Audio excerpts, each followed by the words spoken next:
Franz Ferdinand in Sarajevo.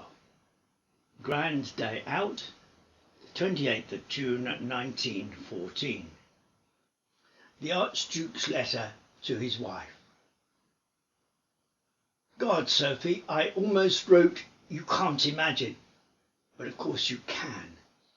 The Emperor, ancient as he is, still retains the wit to relish the cruel game he has made of our two lives. Sophie, my uncle he may be, but I am deeply ashamed of him. How could he ever believe that you lacked the nobility that becomes an empress? He made us marry for love alone. That I cannot regret. Still, I'll never forgive him the humiliation he inflicted upon you. What an ox, what a mule, what a shadow of a man. If some fool took a shot or lobbed a bomb at him, how much happier we could be. I know, Sophie, I know. Don't chastise me. I know we must be patient. We must bear the indignities he has imposed upon us, because we owe him our complete obedience. And no, I could not dream of such a bloody route to the imperial throne. My frustration speaks. I did only can to you. But I'm a soldier, Sophie. Meekness has never fitted my character. It feels too alien to me. Our children will grow up to deserve the imperial throne. I will restore their birthright, you may be sure. But good news, Sophie. I've been pulling strings. What good would an archduke be if he didn't manage to get his own way, however occasionally? There will be streets for us to ride through in an open car. We can celebrate our anniversary side by side in Sarajevo, of all places. There I will count as senior officer in the field. My rank entitles my wife to ride beside me. Just for the day, Sophie, no imperial protocol to place you in another carriage out of reach. For just one day, I will be no more than a soldier, and you will be a duchess, as grand as any man could wish for. Off the record. This is off the record. Isn't that what you journalists say? I will write that a government source close to the Emperor communicated with me, that he was eager to explain how much the people of Bosnia-Herzegovina have gained since 1908, when the Empire stepped in to bring stability and order to a tiny fractious state. I shall emphasise that my source is too important to be named. Quite so. Not a word about the Black Hand, unless you completely dismiss it. Call it propaganda and legend. But we will always deny that any such organisation ever existed. Here in Vienna we regard the very name as an admission of the terrorists' impotence. It's true, a few young fools have tried to undermine the Empire's will. Their bullets and bombs were useless.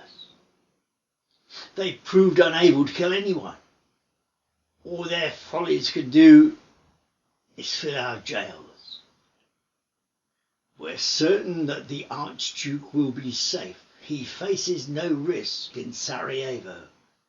The day will show how the populace tolerates us.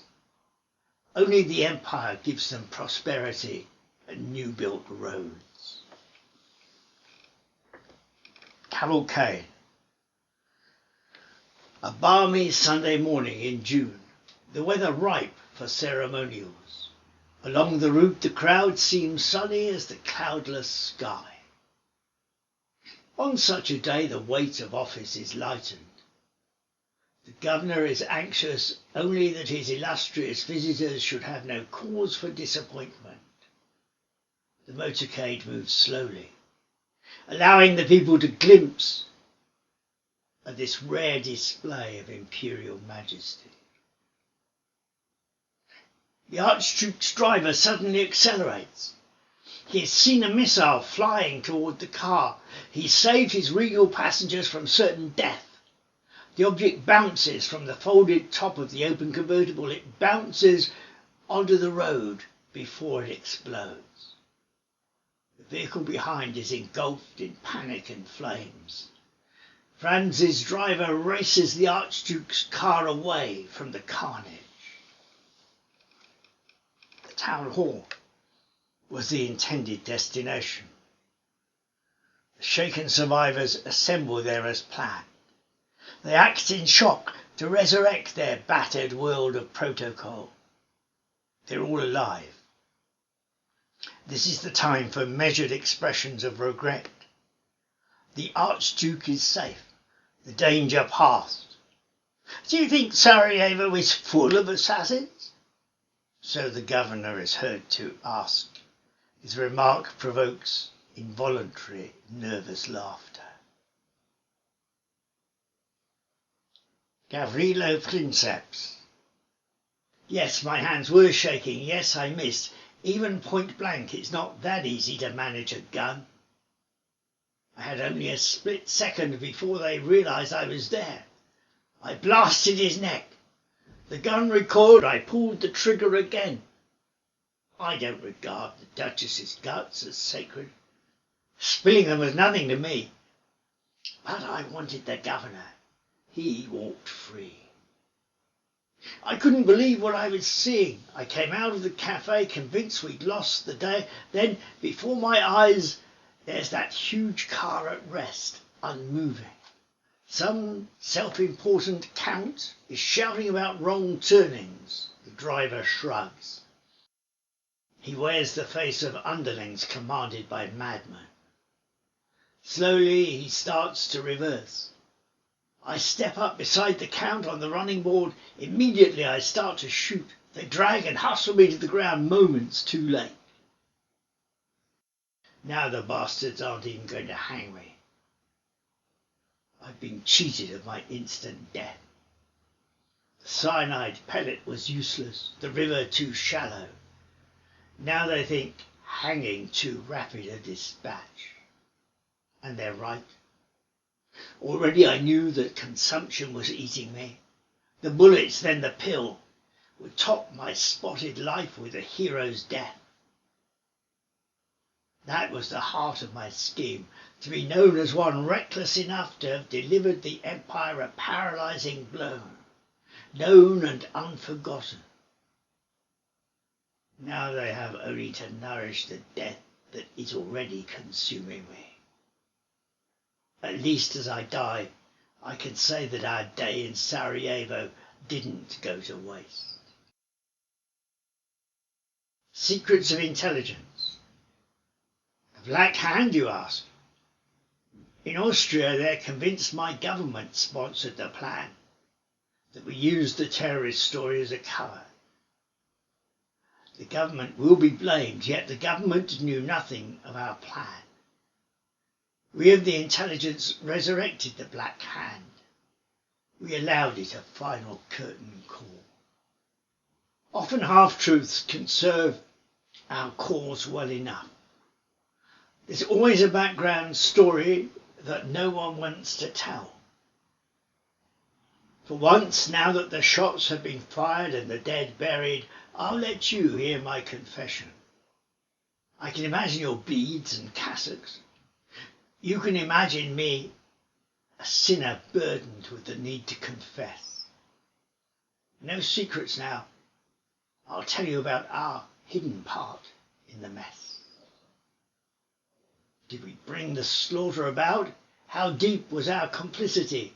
Ambitious questions these. I should be silent, but I will tell how careful we were to wipe our fingerprints away. No eyes from Vienna watched us, but we did what we did.